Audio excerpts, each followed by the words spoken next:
गौरा पार्वती के अंगने सोहाग मांगेला।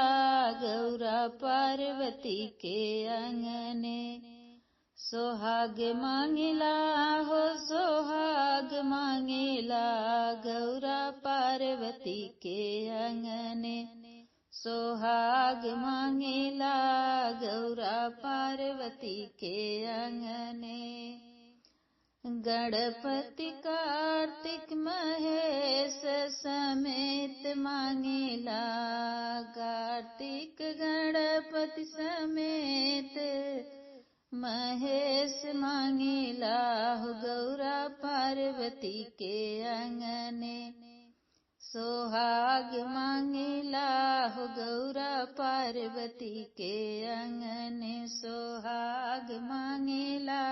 गौरा पार्वती के अंगने ससुरा ससुर मांगेला। नैहर भैया मांगेला। ससुर में ससुर मांगेला हो नैहर भैया मांगेला।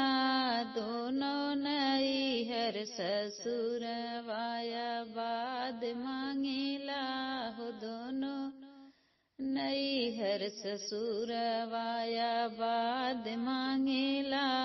गौरा पार्वती के अंगने सोहाग मांगेला हो गौरा पार्वती के अंगने दुल्हा पगड़ी मांगेला।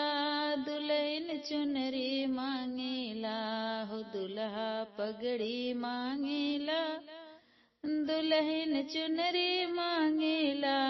जोड़िया ज्योतिया मर प्रकाश मांगेला हो जोड़िया ज्योतिया मर प्रकाश मांगेला।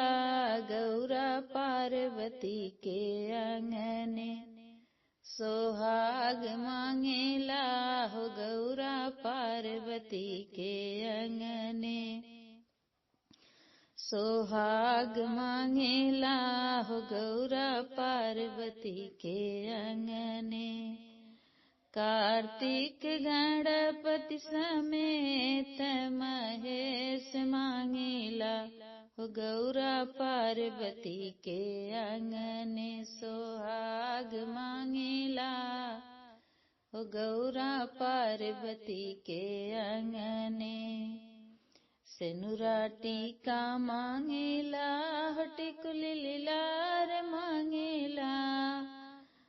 सेनुरा टीका मांगेला हो टिकुली लीलार मांगेला।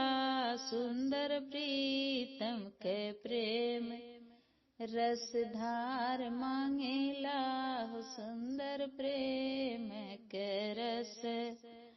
रसधार मांगेला।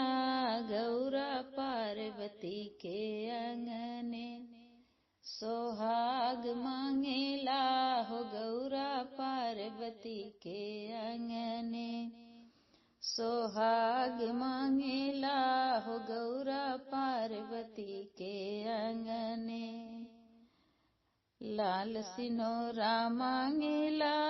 पियर सेनुर मांगेला हो लाल सिनोरा मांगेला।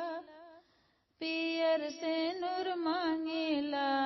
जुग जन्म जन्म यही बात मांगेला हो जुग जन्म जन्म यही बात मांगेला हो गौरा पार्वती के अंगने सोहाग मांगेला हो गौरा पार्वती के अंगने कार्तिक गणपति समेत महेश मांगेला हो गौरा पार्वती के अंगने सोहाग मांगेला हो गौरा पार्वती के अंगने सोहाग मांगेला हो गौरा पार्वती के अंगने।